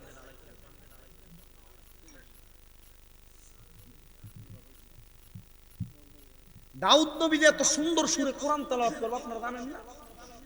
হাসরের ময়দানে সব মানুষ দাউদ নবীর কোরআনের তেলাওয়াত শুনবে, কিন্তু যারা দুনিয়াতে গান বাজনা কইরা কবরে যায়, এরা দাউদ নবীর কণ্ঠের তেলাওয়াত শুনবে। আপনারা কি বুঝতেছেন কথা? এই যে হেডফোন ব্যবহার করেন না কেন? মানে গান আপনি শুনবেন খুব মজায় মজায়। এয়ারপোর্ট ব্যবহার করেন না, গান শুনবেন মজায় মজায়। আমি চিন্তা করলাম আল্লাহর জাহান্নামের একটা নিদর্শন হেডফোন আর এয়ারপোর্ট দিয়ে বোঝাই দিচ্ছে। হেডফোন কানে যেমনে লাগাও, এয়ারপোর্ট যেমনে লাগাও, এয়ারপোর্ট লাগানোর কারণে তুমি দুনিয়ার বাহিরের কিছু শোনো না, তোমার মোবাইলের ভিতরে যে গান, শুধু এই গানই শোনো। আল্লাহর নবী বলেন, এ দুনিয়ার মানুষ, তোমাদের কানের মধ্যে গরম সীসাকে ঢালাই কইরা এমন ভাবে দেওয়া হবে, তোমরা দাউদ নবীর কোরআন তেলাওয়াত তো শুনবাই না, তোমাদের কানকে ঢালাই করার পরে তোমরা বধির হয়ে কবরে থাকবা। আর মানুষ হায় হায় করে বলবে, তারা কারা? আর ফেরেশতারা বলবে, তারা ওই জাহান্নামী হারামখোর ব্যক্তি যারা গান শুনে শুনে তাদের কানকে নিস্তব্ধ করে ফেলেছে। জোরে সরে পড়ি নাউজুবিল্লাহ। মুসলমান হিসেবে ওয়াদা করি, কখনো আপনার বিয়ের ভিতরে গান বাজনা করবেন না। যুবক ভাই, যদি সংসার বিয়ে করার পর শান্তি চান, গান বাজনা থেকে দূরে থাকুন। কি দরকার? কথা কোথায় ছিলাম? আরেকটা ঘটনা ছোট্ট বলে বিদায় হল। বনি ইসরাইলের 3 জন ব্যক্তি, এদের কাজ সমাজে মানুষের ক্ষতি করা। আমাদের সমাজে এমন অনেক মানুষ দেখবেন, চা দোকানে বইলে ওনার কাছে এলাকার সব মানুষের বদনাম আর বদনাম। আপনাদের কথা কন না? এমন গীবত করে যারা, তাদেরকে 2টা হাদিস শোনায়। আল্লাহর নবী বলেন, আল গীবাতু আশাদ্দু মিনাজ জিনা, আল গীবাতু আশাদ্দু মিনাল ফিতনা। আল্লাহর নবী বলেন, গীবত হচ্ছে জিনার চাইতে নিকৃষ্ট গুনাহ। আল্লাহর নবী বলেন, গীবত হচ্ছে হত্যার চাইতে নিকৃষ্ট গুনাহ। ধরে পড়ি নাউজুবিল্লাহ। বিশেষ করে আমি আমার মা বোনদেরকে বলবো, আপনারা যারা এক জালের কথা আরেক জালের কানের মধ্যে দিয়ে গীবত করেন, এক জালের কথা আরেক জালকে বলেন, এক ননসের কথা আরেক ননসকে বলেন, এক বোনের কথা আরেক বোনকে বলেন, আপনার স্বামীর কথা আপনার ভাইকে বলেন, আবার ভাইয়ের কথা আপনার স্বামীর কাছে বলেন, এমন গীবত যারা করেন আপনাদেরকে সাবধান করতেছে। আল্লাহর নবী বলেন, দুনিয়াতে যারা গীবত করে পরনিন্দা করে, আল্লাহর নবী বলেন, সে যেন তার মৃত ভাইকে মৃত অবস্থায় তার গোশত কামড়ায়া কামড়ায়া খায়। আপনারা যদি আপনার ভাই মরার পরে বলা হয় আপনি আপনার ভাইয়ের গোশত, মরা ভাইয়ের গোশতটা কামড়ায় কামড়ায় খান, আপনি খাবেন না। আল্লাহর নবী কয় কেউ যদি কারোর বদনাম করে, গীবত করে, পেছনে কথা বলে, সে যেন তার মরা ভাইয়ের গোশত কামড়ায়া কামড়ায়া খায়। এজন্য গীবত করবেন না, গীবত শুনবেনও না। তারা গীবত শোনেন বলে হুজুর আমি কিছু কই না, আমি শুধু শুনি। ও বাবা, গীবত যে জায়গার মধ্যে হয়, আল্লাহর নবী কয় কোন মুসলমানের সামনে অন্য মুসলমানের গীবত হইলে সে যেন তার কানের মধ্যে হাত দিয়া সে জায়গা ত্যাগ করে। এবার আপনারা বলেন গীবত শোনাও যাবে না, গীবত করাও যাবে না। এমন গীবত করা এবং শোনা থেকে বিরত থাকার দরকার আছে না নাই? আপনার সামনে যদি এসে কেউ কারোর গীবত করে, কারোর বদনাম করে, স্বাভাবিক বুঝাই। আজকের মাহফিলের প্রধান অতিথি সাহেবের কাছে কেউ যদি আইসা বলে প্রধান অতিথি সাহেব শামীম রাজা বালানা, শামীম রাজা খারাপ, শামীম রাজা নামাজ পড়ে না, শামীম রাজা মানুষের বদনাম করে। প্রধান অতিথি সাহেব শামীম রাজার নামে যেই ব্যক্তি বদনাম করলো, তার বদনামটা যখন আপনি আমার ব্যাপারে তার মুখে শুনছেন, এটাও মনে রাখতে হবে সে ব্যক্তি যখন আমার কাছে আইব আবার প্রধান অতিথির নামে বদনাম করব। এজন্য আপনার বন্ধু বান্ধব, আপনার পাড়া প্রতিবেশী, আপনার ভাই বোন, মহিলারা আপনার যেই জাল আপনার কাছে আইসা আরেকজনের নামে বদনাম করে শুনছুস নিল, তাই এই কামনা করছে, আপনি বিশ্বাস রাখেন গো, বিশ্বাস রাখেন। তাই বেডি আপনার নামে যাইয়া আবার ওই বেডির কাছেও কইব তুই এইটা করছিস। কথা বলেন না, ঠিক না বেঠে? এজন্য গীবত করা থেকে সাবধান, সতর্ক। মানুষের ক্ষতি করা থেকে সাবধান, সতর্ক। দোকানে বসে বসে একজন আরেকজনের নামে বদনাম করা থেকে সাবধান, সতর্ক। এবার আসেন ওই বনি ইসরাইলের 3 ব্যক্তি কি করে? তাদের কাজ ছিল এলাকার মানুষের ক্ষতি করা, এলাকার মানুষের বদনাম করা, এলাকার মানুষকে কোন দিক দিয়ে বিপদে পালানো যায় সেটা চিন্তা করা। এমন টেকনা মার্কা খারাপ মানুষ সমাজে আছে নাকি নাই? তারা মানুষের অনেক ক্ষতি করছে, নাই কবে করতে আছে, দেখতে তো আছে। তো বনি ইসরাইলের ওই 3 ব্যক্তি প্রত্যেক দিন মানুষের ক্ষতি করে, কিন্তু পরবর্তী 2-3 দিন দেখতেছে তারা কোনো ক্ষতি করলেই, এই ক্ষতির চিন্তা করলেই তাদের ক্ষতির প্ল্যান গুলা বেচতে যায়। তারা যে বুদ্ধি করে, বুদ্ধির পরিপন্থী কাজ হয়ে যায়। তারা চিন্তা করছে মনে হয় আমরা যে ক্ষতি করার জন্য পরামর্শ করে, আমরা পরামর্শটা কেউ যাই না। পরামর্শটা কি করে? যাই না ফেলে। তারা চিন্তা করলো আজকে আমরা আর এখানে বসে পরামর্শ করব না, আমরা আমাদের পরামর্শের জায়গাটা একটু চেঞ্জ করব, পাল্টাবো। তারা তাদের পরামর্শের জায়গা পাল্টাইলেন। এক এলাকা পার হইয়া 2-3 এলাকা পার হইয়া গুড়ার পিঠে চইরা তারা একটা গুহার ভিতরে প্রবেশ করছে। গুহার ভিতরে প্রবেশ কইরা তারা এবার ওই জায়গার মধ্যে বৈশা বৈশা কার কার ক্ষতি করবে আগামী 1 সপ্তাহ তা লিপিবদ্ধ করতেছে। এমন টাইমে দেখতেছে তারা যখন মানুষের ব্যাপারে এমন বাজে বাজে বুদ্ধি করে, এমন টাইমে আল্লাহ তাআলা গায়েবী ভাবে তাদের গুহার মুখটার ভিতরে বড় বড় 3টা পাথর দিয়া গুহার মুখটা বন্ধ করে ফেলছে। জোরে কন্যা আল্লাহু আকবার। এর জন্য মনে রাখতে হবে কামা তাদিনু তুদান। আরবিতে একটা প্রবাদ বাক্য আছে, যেমন কর্ম তেমন ফল। তুমি মানুষের ক্ষতি করবা আর আল্লাহ তোমার ক্ষতি করবে না, এটা হতে পারে না। তুমি যদি মানুষের একটা ক্ষতি করো, আল্লাহ তোমারে 10টা দিক থেকে ক্ষতিগ্রস্ত করবে। কথা বলেন না ঠিক কিনা? আমার মুসলমান ইমানদারেরা তারা আফসোস করতে লাগলেন, 3 দিন কোনো খাবার নাই, পানি নাই, গুহার মধ্যে পড়ে আছে। এবার তারা চিন্তা করতেছে হায় রে, না জানি মানুষের ক্ষতি করার কারণে আল্লাহ তাআলা আমাদেরকে এই জায়গার মধ্যে শাস্তি দিতেছে। আসুন আমরা আল্লাহর কাছে একটু দোয়া করি, আল্লাহ যেন আমাদেরকে মাফ করে দেয়। একজন বলে আমি কি দোয়া করব আমি জানি না, তবে আমার একটা ভালো দোয়া আছে, ভালো কাজ আছে। বলে ভালো কাজ কোনটা?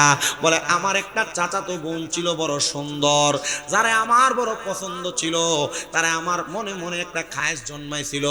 এত সুন্দর চাচাতো বোন, আমি যদি তার সঙ্গে মেলামেশা করতে পারতাম বড় ভালো হইতো, কিন্তু আমি তারে আমার আয়াত্তে দিন পাই নাই। আমি আবার চিন্তা করলাম একদিন তারে আমি আমার কাছে পাইবো। রাত্রবেলা যখন আমি তারে নিয়ে চিন্তা করতেছি, হঠাৎ করে দেখলাম আমার ওই চাচাতো বোনটা আমার ঘরের দরজার সামনে এসে কড়া নাড়তেছে। আমার আয়েশা বলে ভাই ভাই, ও আমার ভাই, আপনি আমারে 100 দিরহাম দেন হাওলাত, পাওনা হিসেবে আপনি আমারে দেন। বলে কেন?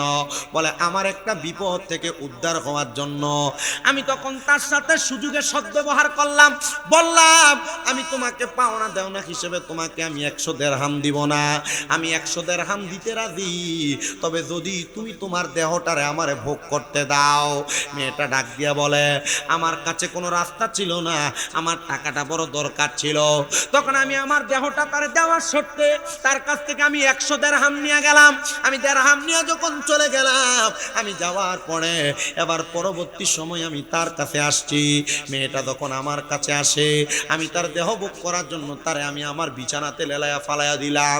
তার জামা কাপড়গুলা যখন আমি খুলবো, এমন টাইমে আমার চাচাতো বোনের চোখ দিয়া দেখতেছি আমি বায়া বায়া পানি পড়তেছে। আমি জিজ্ঞাসা করলাম, বোন তোমার চোখ দিয়ে কেন বেবে পানি পড়তেছে, তুমি আমারে কারণটা বলো না। আমার বোন আমারে কারণ বলছে, ভাই 100 দিরহামের কারণে তুমি আমার ইজ্জত লুণ্ঠন করবা, আল্লাহরে ভয় কইরা তুমি আমার একটু ইজ্জত ভিক্ষা দাও, আমি তোমার 100 দিরহাম পরিশোধ করে দিব। আমার চাচাতো বোন আমার এই কথা বলার সাথে সাথে আমার ভিতরে আল্লাহর প্রতি ভয় জন্মাইছে। আমি তখন আমার চাচাতো বোনকে ছেড়ে দিছি। ছেড়ে দেওয়ার পরে আমি আল্লাহর কাছে মাপ চাইছি। আমার জীবনে এটা চাইতে আর কোনো ভালো কাজ নাই। এ ভাই, তুমি এই ভালো কাজের ওসিলা দিয়া দোয়া করো, সে আল্লাহর দরবারে দোয়া করে, আল্লাহ এমন খারাপ কাজ করার সময় তোমারে ভয় করার কারণে আল্লাহ তুমি আমার এখান থেকে উদ্ধার করো। বনি ইসরাইলের ওই 3 ব্যক্তি বলতেছে ওই ভালো কাজটার উসিলা দিয়া দোয়া করার কারণে ওই গুহার মুখের 3টা পাথর থেকে একটা পাথর সরে গেছে। জোরে কোন সুবহানাল্লাহ। আপনি যদি কোনো ভালো কাম করেন, ওই ভালো কামের উসিলা দিয়া দোয়া করলে দোয়া কবুল করার মালিক কে? হাসতে কয় জোরে কন্যা মালিক কে? এবার ডাক দিয়া কয়, ভাই আমি তো আমার ভালো কাজের উসিলা দিয়া দোয়া করলাম, দেখো না তোমার জীবনে কোনো ভালো কাম আছে কিনা যেটার উসিলা দিয়া দোয়া করলে আল্লাহ দোয়া কবুল করবি। এবার আরেকজন ডাক দিয়া কয়, আমার জীবনে কোনো ভালো কাম নাই, তবে একটা ভালো কাম আছে। আমার বাড়িতে মাসিক ইনকাম কাজ করার জন্য আমি একটা কাজের লোক রাখছিলাম, যে কাজের লোকটা আমার বাড়িতে কাজ করলে তারা আমি দৈনিক খাওয়াইতাম আর 2 খুশি করে চাউল দিতাম। সে আমার বাড়িতে কাজ করত, কিন্তু সে 1 মাস কাজ করার পর আমার বাড়ির কাজ যখন শেষ হয়ে যায়, সে আমারে বলে, হুজুর আমি 1-2 খুশি করে চাউল যে আপনি আমারে দিলেন, এগুলো আমি কোথায় নিব? খাবার কোনো মানুষ নাই, আমি চাউলগুলো আপনার কাছে আমানত রাখলাম, আমি আপনার কাছ থেকে পরে নিয়ে যাব। কিন্তু অনেক দিন সে আমার কাছ থেকে চাউলগুলা নেয় না। যখন সে আমার কাছ থেকে চাউলগুলা নেয় না, আমি আবার তার অপেক্ষা করতে করতে দেখলাম চাউলগুলার মধ্যে পোকা ধরে গেছে। কেরি পোকা ধরে না চাউলে? পোকা ধরে গেছে। আমি চাউলগুলা বাজারে বিক্রি করে চাউলগুলা দিয়ে একটা ছাগল কিনছি। ছাগল লালন পালন করতে করতে অনেকগুলা ছাগল হয়ে গেছে। ওই ছাগলগুলা যখন বেড়ে গেছে, আমি ছাগলগুলা বিক্রি করে একটা গরু ক্রয় করেছি। ওই গরুটা লালন পালন করতে করতে অনেকগুলা গরু একটা খামারে রূপান্তর হয়েছে। তার গরুর ইনকামের টাকা দিয়ে আমি একটা 2টা কাজের লোক রাখলাম। আমি এমন কাজ যখন করেছি আমার ঘরের সামনে, এবার হঠাৎ করে ওই কাজের লোকটা আমার সামনে আসছে, আইসা বলে, হুজুর আমি আপনার কাছে যে চাউলগুলা আমানত রাখছিলাম, আমার আমানতগুলা ফেরত দেন। মনে রাখবেন, আমানতের খেয়ানত যারা করে তারা কখনো জান্নাতে যাবে না। আমানতের খেয়ানত যারা করে তারা কখনো জান্নাতে যাবে না। আমানতের খেয়ানত আপনারা বেশিরভাগ মানুষই করেন। হুজুর কেমন? কেউ আপনার কাছে 10 টাকা রাখছে, আপনি তারা 10 টাকা ফেরত দেন না, 5 টাকা 2টা নোট ফেরত দেন। না না না, আমানত এমন, আমানত যদি আপনার কাছে যেই জিনিস যেমন ভাবে দেয় তেমন ভাবে ফিরিয়ে দেওয়ার নাম হলো আমানত। আর বহু এলাকার মধ্যে মসজিদের কেশিয়ার যারা, তারা মসজিদের টাকা জমায়া জমায়া মসজিদের টেহা দিয়া বাজার করেও খায়।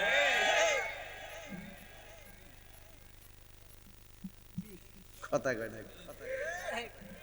বহু মসজিদের কেশিয়ার আছে, মসজিদের টাকার হিসাব দেয় না। কয়েকটা কইতেছে ওয়াজি কমন বেড়ে গেছে, দুই একটা লোকের মিল লেগেছে, ঠিক কি না? আমার ওয়াজ ফোন কানে এই কিছু পিরা কথা লিখবে। আমি কোনো এলেম কালামালা মানুষ, তোমার কথা আমি 2য় বর্ষ করি, টাইটেল বলতে আমি ওই সুদখোর গোস করছি একটু বালা করে ধুই দাও, হারামখোর যেডি আছে একটু বালা করে ধুই, এর লাগি আমার দাওয়াত দিয়া নেই। আপনার কি কষ্ট হইতেছে? আমানতের খেয়ানত হয় কি হয় না? মসজিদের টাকা মাইরা খায় কি খায় না? বেডিয়েতের কাছে জামাই টিহা রাখতে পরের দিন 500 টিয়া কইমা যায় কি যায় না? ভিডিওকে হুজুর ওয়াজ দিকুতা দিয়ে দিয়ে আমরা দিকে করতেছেন আর কেডা দাওয়াত দে মহিবুল্লাহ দাওয়াত দিব তারে 6 এলাকা সারা করে কথা কই না কি রে এ মহিলারা স্বামীর পকেটের টাকা চুরি করা জায়েজ আছে এটা কি হুজুর এই যে এটা তো ধরা খাইলেতেছে বুড়ে বেড়াই অনেক বেড়াইতেছে বউরে ভালো কিছু খাওয়ায় না ভালো পড়ায় না কিপটা বেড়ায় না আছে না নাই সে চাইলেই তার বউরে রানীর মতো করে রাখতে পারে কিন্তু এই বেড়া টিহা কইসা কইসা খরচ করে বেডি এমন জামা কাপড় গায়ে দেয় বেডিরে দেখতে একবারে সাকরানির মতো লাগে বেডিরে ভালা রাজরানির মতো রাহে না এ মহিলা তোমার জামাই যদি এমন কাশটা আর কিপটা টাইপের হয় আমি স্বামী মেধা ফতুয়া দিয়া গেলাম জামাইয়ের ফকরের টাকা চুরি করণ জায়েজ আছে তবে সাবধান জামাইয়ের ফকরের টাকা দিয়া তোমার মা বাপরে ডাক্তার দেখায়ও না জামাইয়ের ফকরের টাকা দিয়া তোমার বাইরে মোবাইল কিনে দিও না জামাইয়ের বিদেশ থাকে বিদেশ থেকে টাকা তোমার অ্যাকাউন্টে ফাড়ায় বহুত বেরিয়ায় জামাইয়ের টাকা দিয়া বাইয়ের কাম করে এমনও আছে না নাই এই ব্যাপারে সাবধান নিজের যতটুকু প্রয়োজন মোতাবেক জামাইয়ের টাকা খরচ করবা দিবে কে কথা কন না দিবে কে স্ত্রীর জন্য যদি আপনি কিছু খরচ করতে পারেন আল্লাহ বরকত দান করবে তবে সাবধান মহিলারা কইয়াই নিও যদিও জামাই একটু রাগ হইয়া যায় দেখবা আবার তোমার সুন্দর আচরণের কারণে ভালো হয়ে যাবে তো যেই কথা বলতেছিলাম আমানতদারিতার ব্যাপারে মসজিদের ক্যাশিয়াররা মসজিদের টেহা দিয়া বাজার কইরা খায় কি খায় না আমরা এলাকায় এমন অনেক বিচার আসে কোন বেড়া বলে মসজিদের টেহা দিয়া বাঙ্গিয়া রাখছে 20,000 40,000 50,000 60,000 টেহা মসজিদের বানা আমি কইলাম তোরা এই টেহা লস না কেলে গা কই দিব কইয়া এখনো 6 মাস ঘুরায় আমি কই দেখছস নি কোন ব্যক্তিরে মসজিদের ক্যাশিয়ার আর সেক্রেটারি বানাইছ আর সেক্রেটারি আর ক্যাশিয়ারি আর সভাপতি তো সে ব্যক্তি হবে যে ইমাম আর মুয়াজ্জিনের অনুপস্থিতিতে 5 ওয়াক্ত নামাজ পড়াইতে পারবো আর মসজিদের সভাপতি হইয়া বইয়া রইছে ঘুম মারলে সূরা ফাতিহা বাইরো না কথা কয় না বেটা নাই লজ্জাও নাই হায়াও নাই কি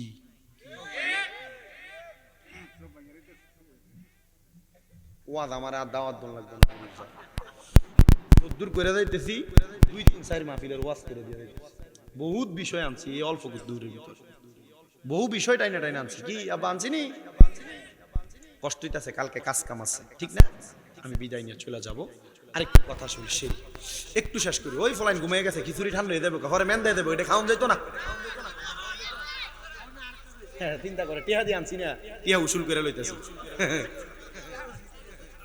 আমরা বক্তারা সারাসারি না এটা আমরাও জানি আমরা বক্তার কষ্ট দুনিয়ার কেউ বুঝে না কইছি কিন্তু আগে ভেঙে লইছি আগে সারানোর লেগে তখন 1 ঘন্টাতে জানি দিতাম পারি কইলাম পর্যন্ত জ্বর তক আরো বলে কই একবার দাইয়া কইছেন না হুজুরের জবাই জিজ্ঞান হ্যাঁ আল্লাহ ভালো করবো ঠিক আছে ইয়ার লাগে তো একটু বইয়া রইছি নিরা আল্লাহ আমরারে কবুল করো কোন আমিন আমানত নষ্ট করা যাবে আরেকটা আমানত অনেক মানুষ আছে যাদের মা বাপ পড়ে গেছে তাদের মা বাপ তারার কাছে অনেক সম্পদ রাইখা গেছে কিন্তু তারার বইন্ডারে সম্পদ দেয় না এটা বড় আমানত এটা কি আমানত মা বাপ মারা যাওয়ার পর বইনের সম্পদ বুঝিয়া দেওয়া এটা বড় আমানত কি কয় কারণ আপনার থেকে সম্পদ নিলে আর পরের বার হেবিডি আপনার ঘরে আইলে আর আপনি মুরগার গোস্ত দিয়ে ভাত খাওয়াইতেন না হেবিডি চেহারার দিকেও ফিরে চাইতেন না কথা কয় না কেন বহুত বোন রে চিন্তা করিয়া বাপের বাড়ির হক নেয় না আমি জানি বহুত বোন রে চিন্তা করে নেন আপনার আছে আপনি তবু আপনার বোনের হকের প্রতি আপনি এভাবে রাখছেন বোনের হক দেওয়ার পরেও কোন ভাই যদি এই বোনের খোঁজ খবর নিয়ে খেয়াল রাখে আল্লাহ এই ভাইয়ের সম্পদে বরকত দেয় আর এলাকার বহু বেডি তারা জামাই যদি তার বোনদের লেগে কিছু করে এ বেডি এটা দেখতারে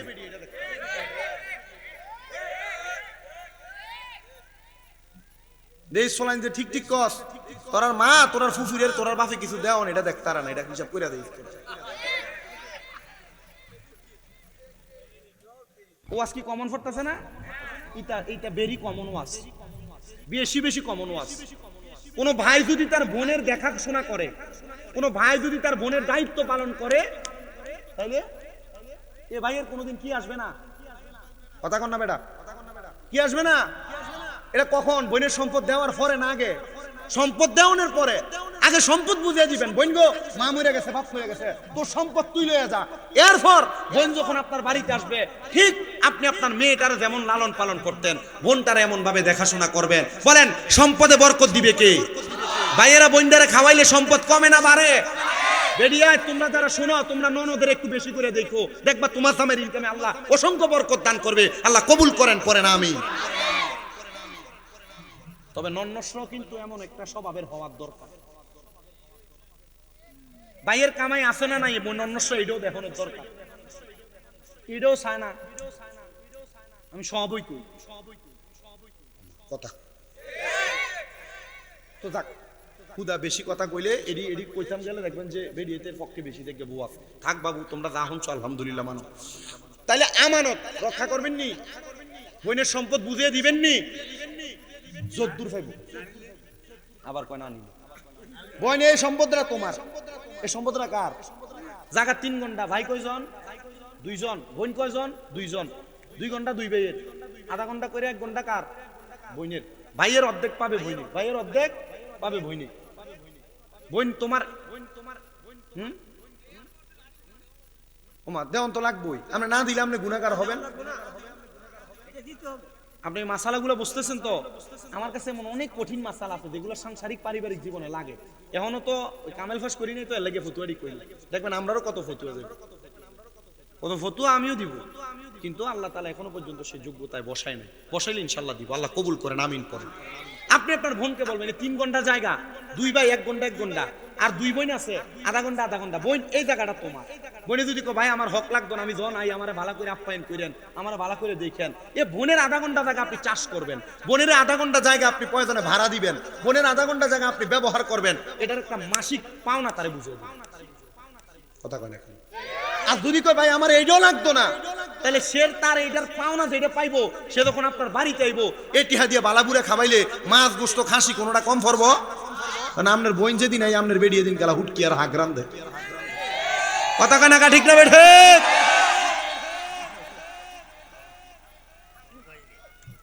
এ মহিপুর সাহেব ও আর দরকার নেই। এ যে দূর আছে বাহি 2 ব্যক্তি, বাহি একটা, বাকি একটা আছে, এটা আমি আরেকদিন শেষ করে দেব। আল্লাহ আচ্ছা, যে একটা আছে এটা শেষ করে দিই, কেমন? তার মানে কি রক্ষা করা? আমানত। তো কাজের লোক এসে আমার চাউল দিয়ে আমার বুঝিয়ে দেন, দৈনিক যদি 2 খুশি করে পাই, 30 দিনে 60 খুশি, 2 খুশি করে পাইলে 60 খুশি। এ বলতেছে আমার মালটি বুঝিয়ে দেন। এই যে খামার দেখো, গরু সহ খামার সহ 2 জন রাখাল সহ, এগুলা তোমার। কি বলে তোমার? এগুলাকে আমি বাড়াইতে বাড়াইতে বাড়াইতে বাড়াইতে এতটুক পর্যন্ত আনছি, এগুলো তোমার হক। হক গুলো বুঝিয়ে দিচ্ছি। আল্লাহ আমার আমানতদারিতার কারণে তুমি আমাকে এখান থেকে উদ্ধার করো। ওই 3 ব্যক্তি বলেন 2টা পাথর আমাদের সামনে থেকে সরে গেছে। গুহার মুখে আর পাথর আছে কয়টা? ডাক দিয়া বলেন আর একটা পাথর আমি কেমনে সরাইলাম? 2 জন 2টা ভালো জিনিসের উসিলা দিয়া দোয়া করার কারণে 2টা পাথর সরে গেছে। এবার আমি আরেকজন দোয়া করতে লাগলো, আল্লাহ আমার কোনো নেক আমল নাই, আমার একটা নেক আমল আছে। নেক আমল হলো আমি বড় অভাবী মানুষ, আমার কোনো ইনকাম বেশি ছিল না, তবে আমি একটা উটনি পালন করতাম। উটনি, ওই উটনির দুধ আমি দহন করতাম। ওই দুধ দহন কইরাম আমি আমার মারে খাওয়াইতাম। তারপর আমার একটা ছোট বাচ্চা ছিল, ওই বাচ্চারে খাওয়াইতাম। তারপর আমার স্ত্রী এবং আমি স্বামী পান করতাম। কিন্তু একদিন দুধ দহন করতে করতে আমার মা ঘুমায় গেছে। আমার মারে আমি দুধ পান করাইতে পারি নাই। আমার মা যখন ঘুমায় গেছে, আমার মারে দুধ পান না করাইয়া আমি আমার বাচ্চাটারও দুধ দেই নাই, আমার স্ত্রীকেও দেই নাই, আমিও পান করি নাই। আমি আমার ওই দুধটা নিয়ে আমার মার পাশে দাঁড়াইয়াছিলাম। আমার মা সকালবেলা জাগ্রত হওয়ার পর আমি আমার মাটারে দুধ পান করাইছি। শুধু তাই না, আমার বাচ্চাটা দুধের জন্য কান্নাকাটি করতেছিল। আমি আমার ওই বাচ্চাটারেও পর্যন্ত দুগ্ধ দিতে পারি নাই।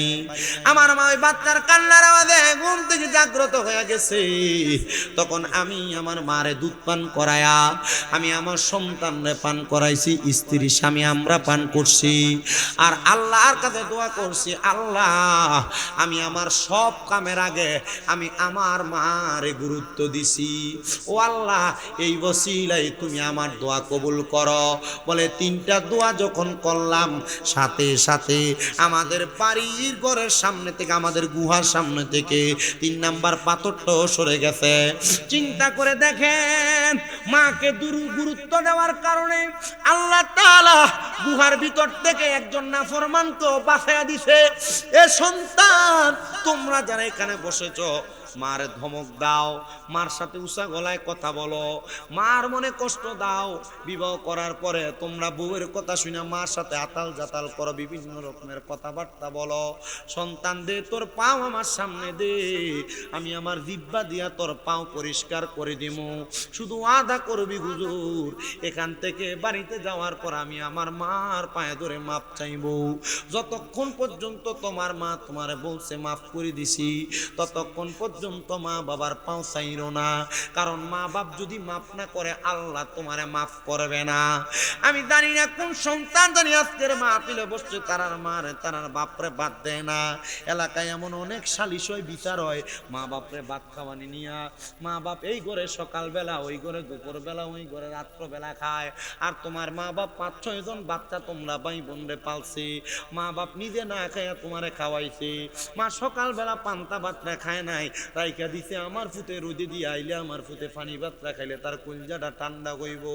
আজকে ওই মাটা কবরে, আজকে তোমার বাবাটা কবরে। সন্তান রে, আজকের মাহফিল কবুল হবে কিনা আমি জানি না, তবে একটা কথা বলতে পারি, আগামীকালকে যদি শোনো বুড়ির পাড়ের কোনো দোকানে বইয়া কোনো মুরব্বী বলতেছে, হ্যাঁ শামীম দাদার ওয়াজ শুই না, আমার পুত্রা বাড়িতে যাই আমি মার পায়ে ধরে মাপ চাইছি, আমার পুত্রা আমি আব্বার পায়ে ধরে মাপ চাইছে, মনে করবা মাহফিল কবুল হয়ে গেছে।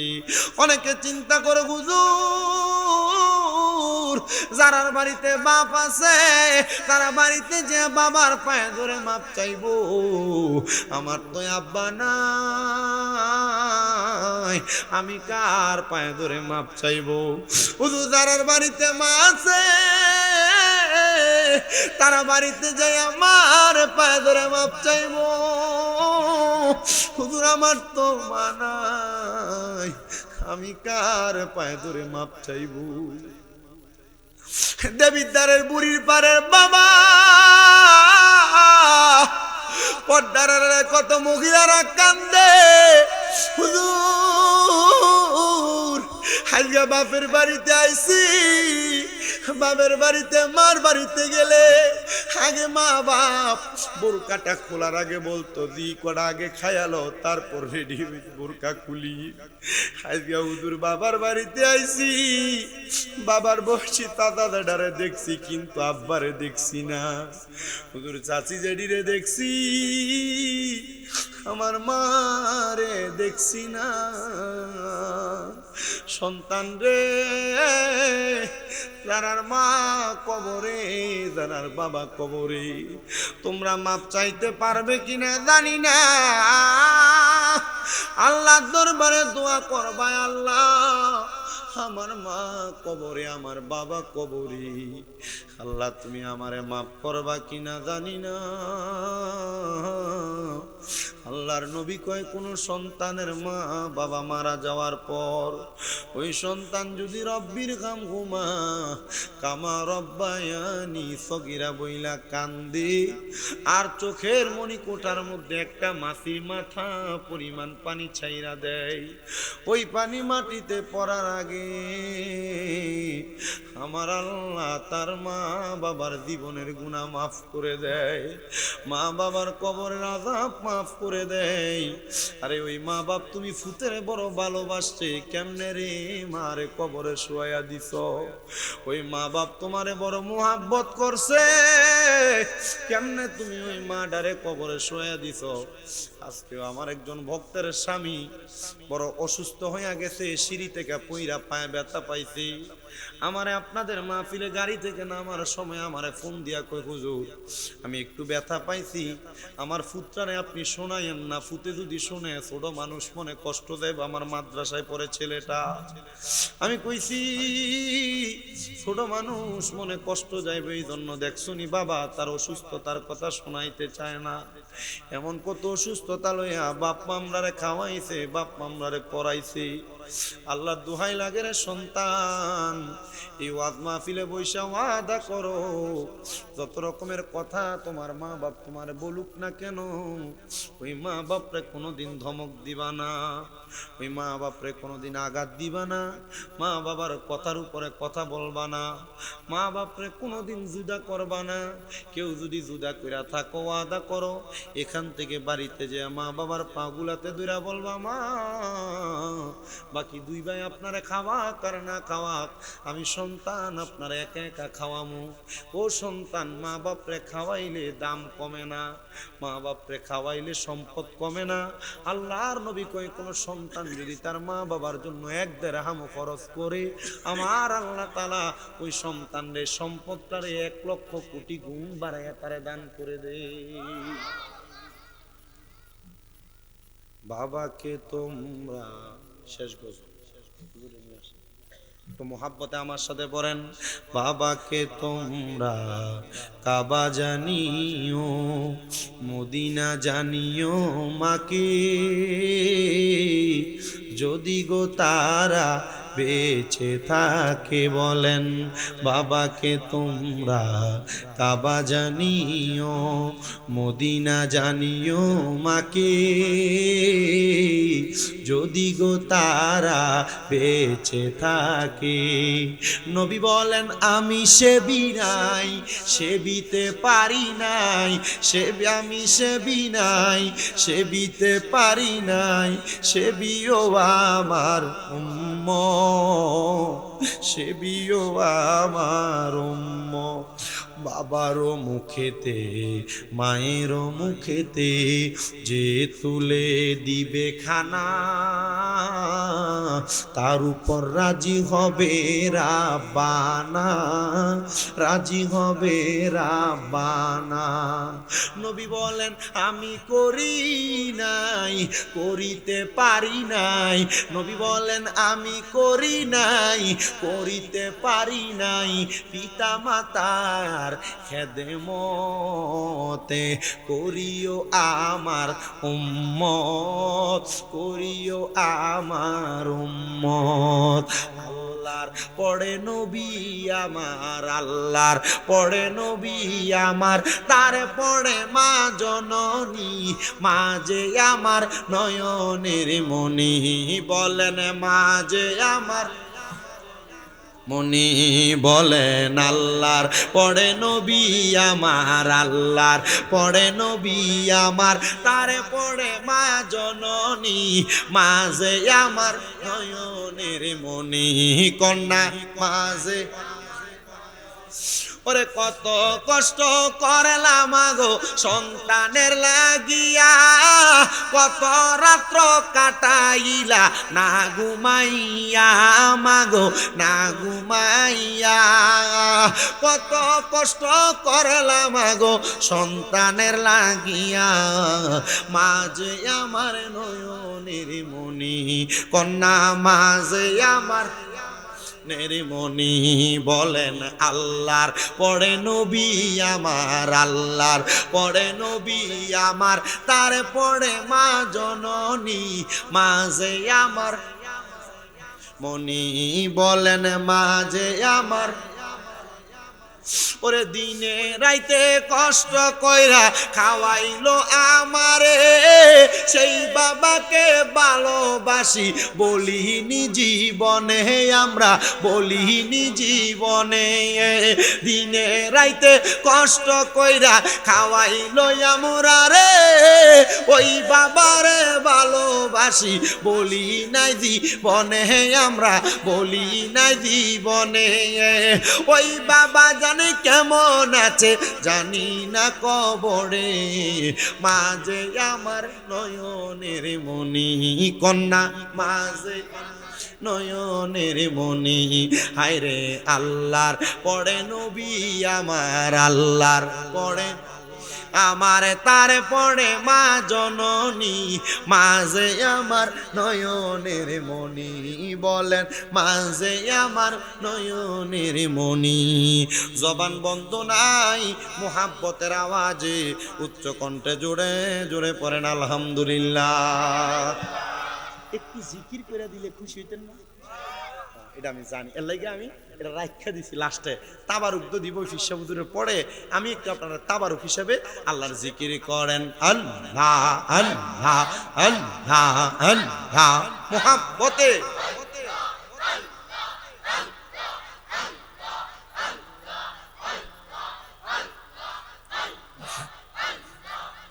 বিনা মাইনে করব চাকরি, বিনা মাইনে করব চাকরি, মুর্শিদ তোমার দরবারে চাকর নিরাখিবায়া মারে।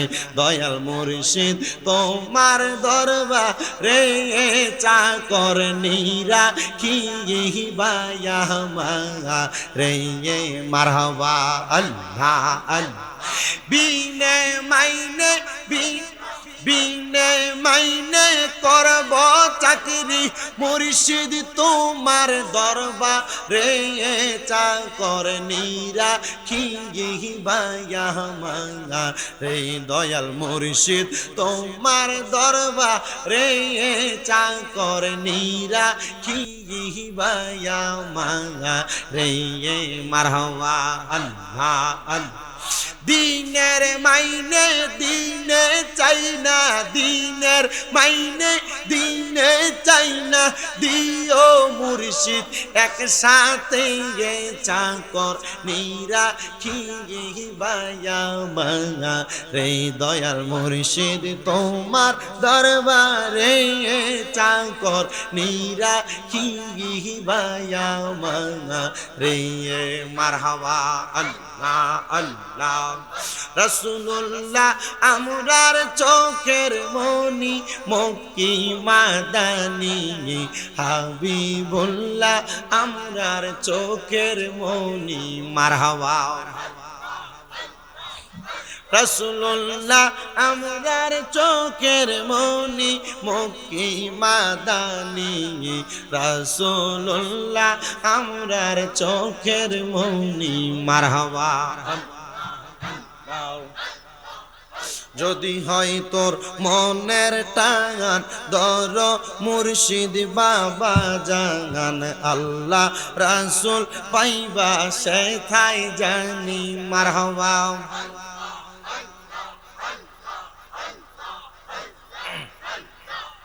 যদি হয় তোর মনের টান, দর মুর্শিদ বাবা জাগান, আল্লাহ রাসূল পাইবা সেথায় জানি।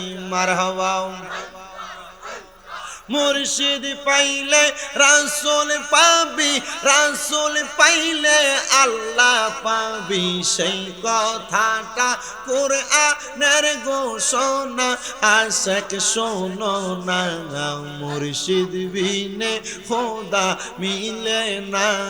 হায়রে মুর্শিদ বিনে খোদা মিলে না, জগৎবাসীরা মুর্শিদ বিনে খোদা মিলে না। মারহাবা।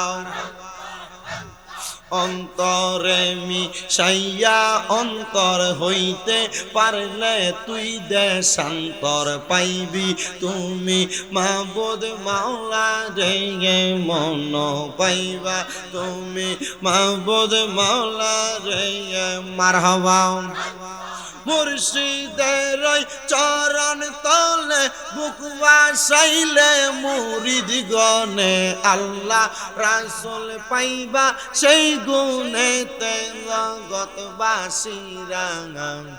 মুর্শিদ বিনে খোদা তো পাবি না। হায়রে মুর্শিদ বিনে খোদা তো পাবি না, জগৎবাসীরা। মুর্শিদ বিনে খোদা তো পাবি না। মারহাবা। লা ইলাহা মুহাম্মাদুর রাসূলুল্লাহ সাল্লাল্লাহু আলাইহি ওয়াসাল্লাম।